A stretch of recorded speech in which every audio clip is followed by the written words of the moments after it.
What is going on, guys? Jason Burke here, Styles Clash for life, coming at you on YouTube, and today I've got some football focus. The Pittsburgh Steelers just finished playing the Indianapolis Colts in Week 16 of the 2020 NFL season, and there was a lot on the line. Pittsburgh, it was one of the biggest kind of collapses we had seen in quite some time, where Pittsburgh started the season 11-0, undefeated that deep into the season, was the number one team in the league, was vying for the number one seed in the AFC along with Kansas City, who was one game behind us.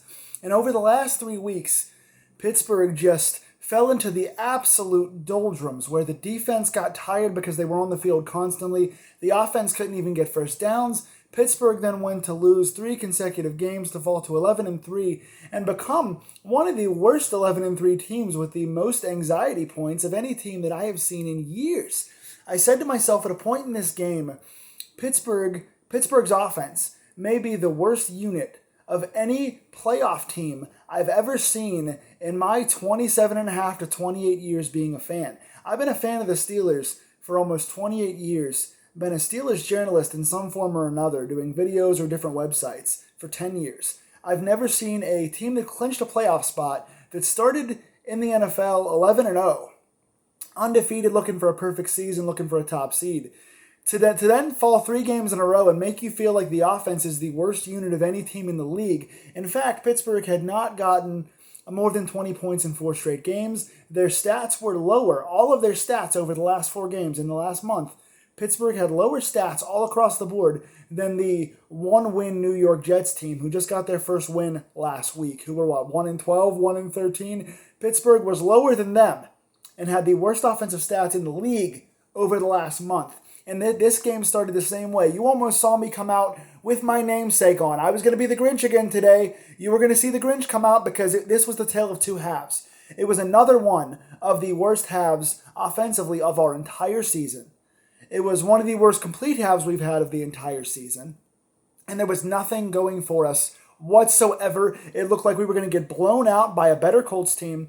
Granted, the Colts are underrated. They've been a solid team all year, and they've hit their stride in the last 3 weeks. They came in 10-4, tied for division lead, looking for a potential 2 or 3 seed if they can win the next 2 weeks. They're a very good team. They're very good across the board. And they, in the first half, not only were beating the heck out of us and pounding us in the throats, but they were showing us all the things we didn't have. They came out and said, we're going to beat you using old school Steeler football, showing off all your weaknesses. All the stuff that I've complained about Pittsburgh not being able to do on offense is what the Colts did to us in the first half, en route to a 21-7 first half lead. The Colts came out pounding us with the running game, offensive line pushing back the defense, no pressure on Rivers, creating holes, finishing runs. Jonathan Taylor and Naheem Hines. Hines being the quicker scat back, Taylor being the bigger back. Pounding us between the tackles, mixing up the runs, all the stuff we don't have. Better play calling with a better offensive coordinator, finishing runs harder than our running backs, creating gaps better than our offensive line, quarterback making smarter decisions, finding tight windows, receivers holding on to tight passes, guys like T.Y. Hilton, Zach Pascal, guys like that, Jack Doyle, holding on to tight passes that our receivers have been dropping, and they were executing and pushing us off the line and shoving the ball down our throats to get chunk play after chunk play after chunk play, to where for the first time our defense was looking weak in its own. The defense came out, it was early in the game, first couple drives, the Colts were just banging on us, and the defense didn't even have a chance to get tired yet. Usually I can excuse the defense giving up big plays in the second half because they've been on the field the entire time. This week, the defense came out weak and got us into a hole to begin with, and the offense just couldn't do anything. First half stats on offense, we only had 7 points. We had 1 drive for a touchdown. It was the only drive we got in the red zone in the whole first half, and that's because we started the drive in the red zone. The defense got a turnover where T.J. Watt forced a fumble on Rivers, and Mike Hilton recovered inside the 10. So the offense started the game inside the 10, or started the drive inside the 10. And thank God they punched it in with James Conner on 3rd down and just got themselves in there, because that was almost not a score either. So our only points in the entire first half and our only red zone trip in the entire first half came off a turnover. The defense gave us the ball inside the 10. So without that, we would have had nothing. The Colts had 21 points, 21-7 in the first half. Could have been even worse because they were dominating us, and it looked like we were going to get blown the hell out of the water once again in the first half. So just some notes in the first half. 78 total yards of offense in the first half. I think it was 4 rushing yards. So 78 total yards in the first half. Only 5 first downs in the entire first half.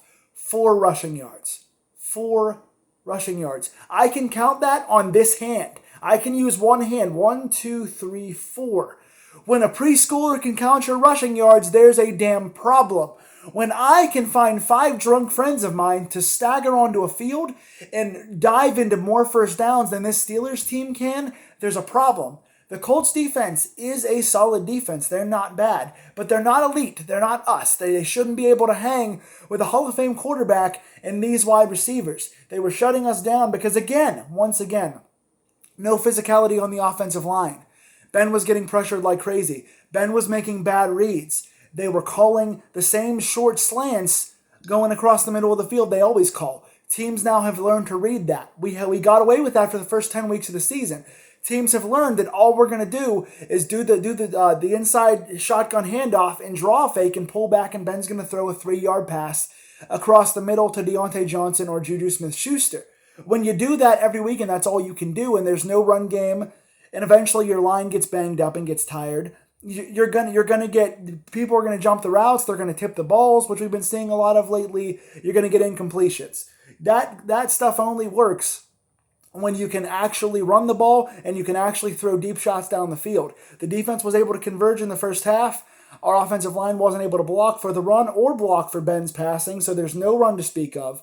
Ben's getting harassed. The receivers aren't always catching the ball right away. We had a couple drops early on. I think one from Juju and one from Deontay early on. So we started off in a hole. And something else that was bad, that's been bad all season long, and I mentioned 2 weeks in a row, I'm going to mention it again, bad clock management. The Colts were at like 3rd and 18. We just gotten a sack, and the Colts were at 3rd and 18 with a minute to go. Pittsburgh had 3 timeouts. They chose not to take a timeout. You could have gotten this ball at the 40 or 50-yard line, got a few first downs, and got yourself at the very least into possible field goal range, if not Ben taking a deep shot for a touchdown. So we could have gotten 7 or at the very least 3 points. I know the offense wasn't playing well, and I know Matthew Wright was playing in place of Boswell again today, but you got to take the timeout with a minute left. Colts are at 3rd and 18. They're going to concede the drive. We've got a chance with a few first downs to get points to end the half and get momentum on our side, being down 21-7. Why Tomlin didn't call those timeouts is a problem. I don't like jumping on Tomlin because Tomlin gets jumped on unfairly by everyone for no reason. I'm going to jump on Tomlin here. Bad clock management at the end of halves all season long. Call those timeouts. Give your offense a chance to score points. I don't care what your kicker's like. Take the chances there. Score points when you can score. When you're down 21-7 and your offense is playing like shit, you got to score those points. That's a Tomlin problem. Special teams penalties. Mostly in the first half. I think 1 in the second half. Special teams. McLeod, who's been quiet for the last 4 or 5 weeks. During this slump, Ray McLeod has gotten no good returns. He had 2 or 3 good returns today, called back by holding penalties we shouldn't have had. Sloppy holding penalties. Got to fix those. Special teams, we got 2 or 3 nice returns out of McLeod today and still started the drive back in our own end because of bad penalties. Got to clean those up too. Clock management, special teams, do a better job. One positive on special teams that I want to point out is Cassius Marsh. If you guys don't know who Cassius Marsh is, welcome to the club. I didn't know who he was either. He came in today, I guess, off the practice squad, made 2 really nice hits on special teams for 2 nice tackles, and also came in on defensive end to fill in toward the end of the game when certain guys were getting tired. So Marsh came in, played effectively. Good for him. Wanted to give him a shout out. Second half, everything changed.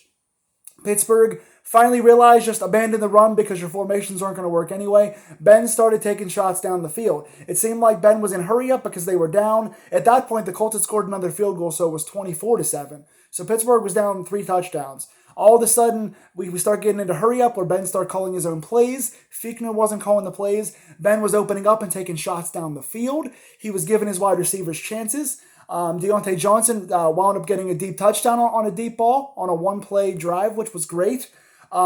Several, I think 3 or 4 different pass interference calls down the field. 1-on-1 for Juju, 2 or 3 for Deontay. They were taking shots down the field. They opened up and started going to Claypool down the field, letting him run for contested plays. They threw a nice contested ball to Washington that he caught.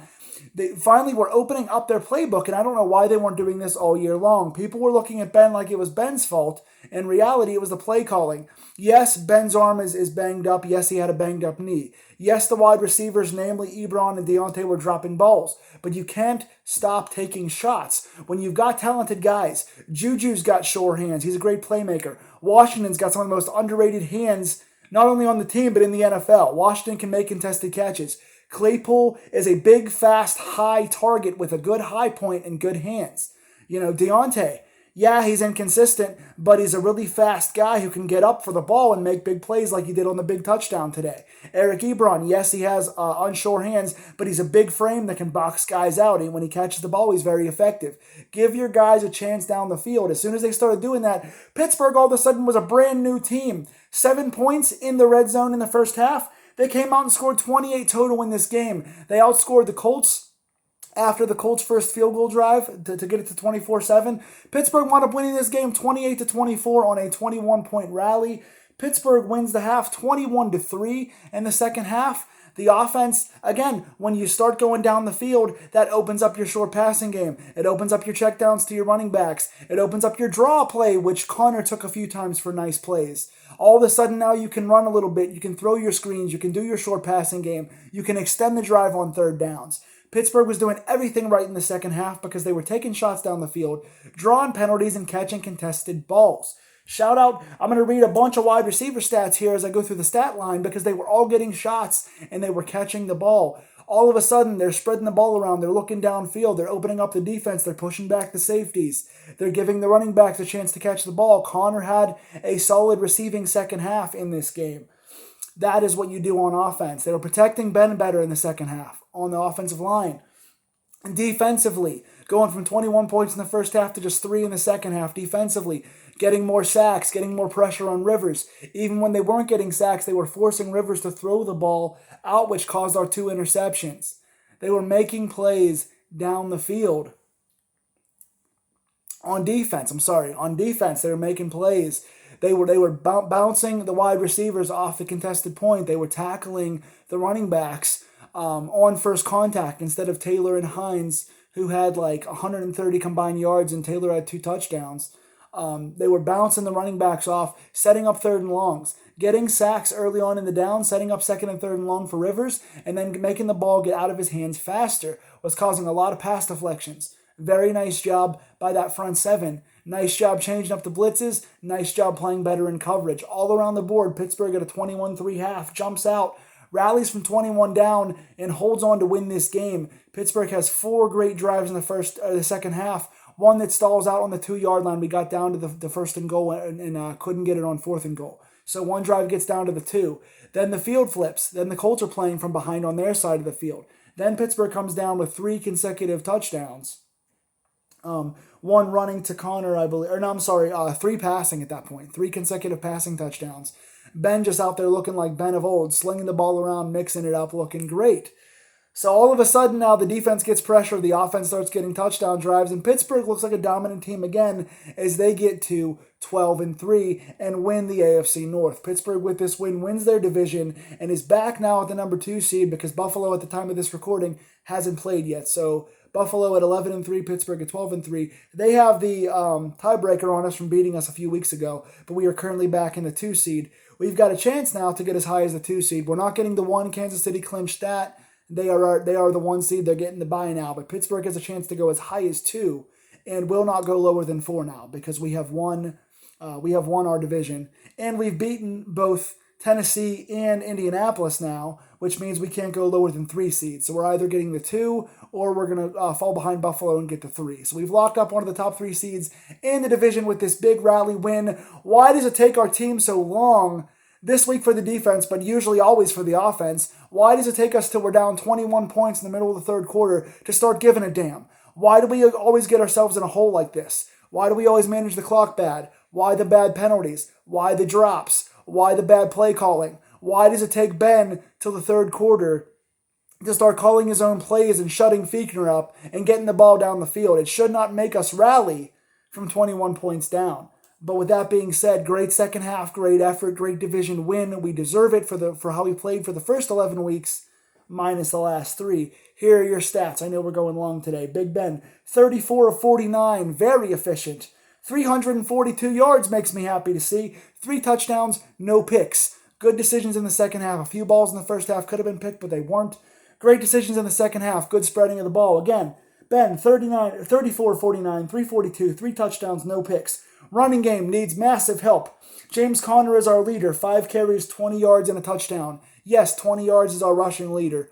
Not good. Minus the 1 Conner short touchdown. Benny Snell started the game and got the most carries today. 6 carries. He was our starter today. 6 carries, 0 yards. Need I say more? Running is our weakness, and we have to fix it. That's all I will say. Derek Watt, I think played 1 play. They had 1 I formation play that went to Snell for a loss. That was the only play Derek Watt blocked today. But wide receivers, we have good stats here. Juju Smith-Schuster, 9 catches, 96 yards, and a touchdown. Beat a guy on a nice Big Ben pump fake play where Ben kept the safety up, threw over the top to Juju across the field. Beautiful catch. 9 for 96 and a touchdown. Deontay Johnson, 8 catches, 75 yards, and a touchdown. Rebounded from his 1 drop today early on in the first drive. Came down with a nice 40-yard play over the top with a nice diving catch. Made a lot of little small plays into big plays doing what he does. 8 for 75 and a touchdown. Claypool only really was targeted on 1 drive, but made the most out of it. 4 catches, 54 yards. He needs more targets. He's a playmaker. He helped us out a lot in the second half when the offense started getting going. Eric Ebron also got a touchdown as well, fighting and spinning down near the goal line. Nice job for him. So all 4 of those guys were very effective. Washington also made a few plays, and Connor made a few plays in the screen game. So 6 good guys there to spread the ball around to. Keep this offense going. Take a look at the stuff we did right this week and replicate that in the future. Add in some of those runs early on, get the fullback involved, mix those running plays up, and if you got this deep passing game, now everything is open on the field. Defensively, excellent job by the front 7. Biggest game ball goes to Mike Hilton. He was everywhere. He was stopping the run on the blitz. He was mixing up the quarterback. He had an interception in this game. He had a fumble recovery in this game that he took inside the 10-yard line. So 2 big turnovers. Pick and a fumble recovery for Mike Hilton. Huge game for Hilton. Once again, he has been a big X factor in returning. Also good to get Stephon Tuitt and Vince Williams back in this game today. They both played well. Good to see them back out there. TJ Watt, 2 more sacks. He leads the league. I think he's Defensive Player of the Year. He also gets a forced fumble in the first half, which led to our only first half touchdown. Big splash plays. Big difference there. Avery Williamson coming in at the other. He started for the last few weeks now. He's a tackling machine. He finds the ball and he tackles. He's great in the run game. He's a good pressure guy. What a game for him. 9 more tackles and a sack today. Avery Williamson, he's not the best cover guy. He's involved in a lot of tackles because he's not a very good cover guy for the tight ends, but he's very good against the run. He's a good sack guy. 9 tackles and a sack. Cam Hayward gets a sack. Stephon Tuitt gets a sack. That is 5 sacks for the day for the Steelers, plus a forced fumble and an interception. I love what the Steelers are doing on defense. Nice job in the second half getting more pressure and getting more physical on the outside. So Pittsburgh gets to 12-3, wins the division, locks up either the 2 or 3 seed in the AFC. What a big win for us. We needed that big time. Tell me in the comments below how mad you were at the first half and all the changes you like to see in the second half and what you want to see next week as Pittsburgh ends the regular season against Cleveland in Cleveland. So tell me in the comments below what you think. Like, share, and subscribe if you like this kind of coverage, these deep dive Steeler videos, and I will see y'all next Sunday against Cleveland. Take care, Steeler fans. Congrats on the division title.